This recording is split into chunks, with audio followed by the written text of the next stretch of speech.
Selamat siang, Assalamualaikum warahmatullahi wabarakatuh. Sobat-sobatku semua, semoga pada hari ini kita semua diberikan kesehatan, rezeki yang melimpah, semangat dalam menjalani hidup dalam situasi pandemi seperti ini. Ya, seperti yang kita rasakan sekarang, tampaknya semua dalam kondisi yang lesu ya, karena akibat pandemi ini semua usaha baik sektor formal maupun non formal semua mengalami penurunan. Nah, banyak yang dikeluhkan bahwasanya masyarakat yang berdagang mulai omsetnya menurun, pemasukannya berkurang. Teman-teman PNS juga mengeluhkan gajinya mulai dipotong, ada yang sebagian bekerja dari rumah dan sebagainya.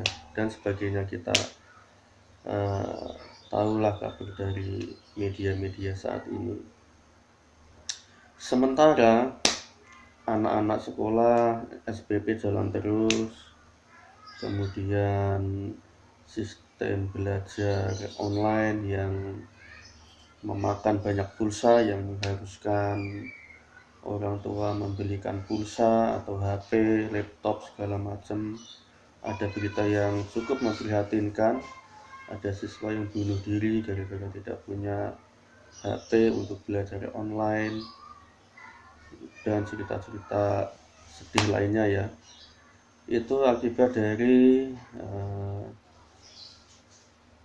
COVID-19 ini, dan juga situasi ekonomi yang masih lesu ya.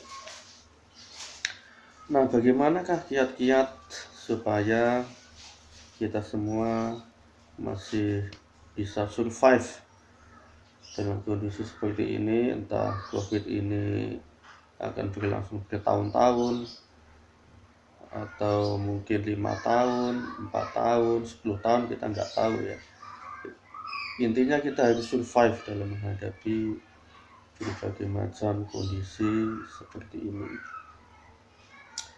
Nah, bagi teman-teman yang masih bekerja, masih gajian, masih ini ya, bersyukurlah minimal dapur itu masih tetap ngebul ya.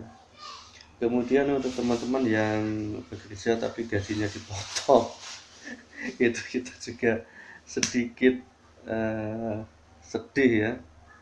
Ya, mungkin yang memiliki pengeluaran rutin sedangkan gajinya dipotong, ya mungkin itu agak sedikit pusing tentunya.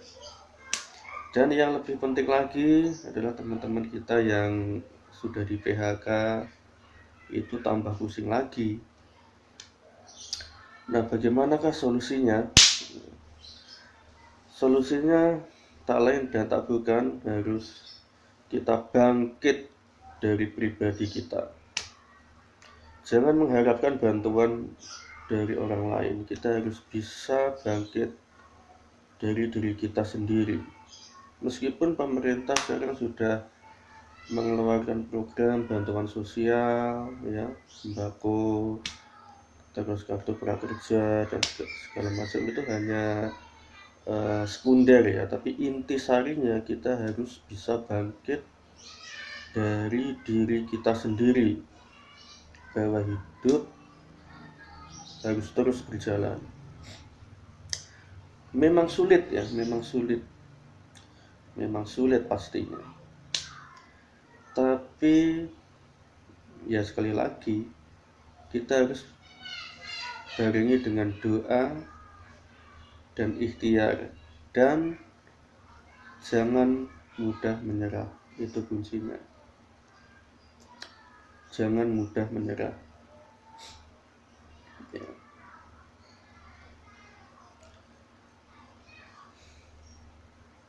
Apalagi ya kita harus survive dalam kondisi seperti ini. Bagi teman-teman yang masih menyisakan tabungan ya, ada uang di tabungan begitu, alangkah baiknya dialihkan ke pengamanan aset berupa mungkin beli emas, itu yang cukup bisa diandalkan ya, karena emas itu merupakan apa ya, harta ya, yang boleh dibilang harta yang nilainya stabil ya. Jadi teman-teman yang punya uang segera saja dialihkan ke bentuk lain, emas, untuk menghindari ya inflasi, karena kita nggak tahu kondisi ke depan apakah uang yang kita miliki itu masih bisa mampu ya. Misalkan sekarang bisa beli beras 10 kilo, bisa jadi uang yang sama ke depan itu hanya dapat beras 5 kilo. Nah, itu yang disebut dengan inflasi, penurunan kemampuan uang untuk ditukarkan untuk membeli barang. Kemudian bisa jadi kalau ada tabungan dialihkan ke investasi yang lain, misalkan dialihkan ke binatang ternak atau sapi atau kambing yang bisa berkembang tentunya ya, yang bisa berkembang. Namun ya saya hanya saran ya, kalau kondisi seperti ini ya jangan dululah dialihkan investasi ke tanah atau rumah properti. Karena apa? Begitu nanti kita butuh uang, kita menjual tanah, menjual rumah itu agak susah ya, agak susah. Sekarang kan orang itu cenderung hati-hati dalam melepaskan uang. Jadi kalau kita punya uang, diinvestasikan ke rumah atau tanah, begitu kita butuh uang, mau menjualnya lagi, itu agak lama, agak susah untuk menjualnya. Nah, seperti itu. Kemudian bagi saudara-saudara kita ya yang kena PHK, yang buat makan aja susah gitu ya, yang duitnya tuh pas-pasan, sesegera mungkin bangkit, kita harus bangkit. Kita harus membuat lapangan pekerjaan baru ya. Misalkan di kampung punya lahan ya, bisa ditanam hasil bumi, kemudian bisa kita makan sendiri ya.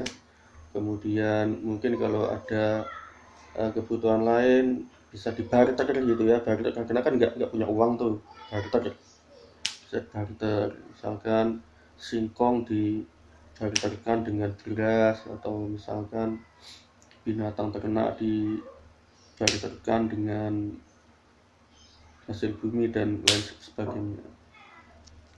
Memang ya kita prihatin saat ini kecenderungan orang yang punya uang itu masih menahan uangnya untuk bermain aman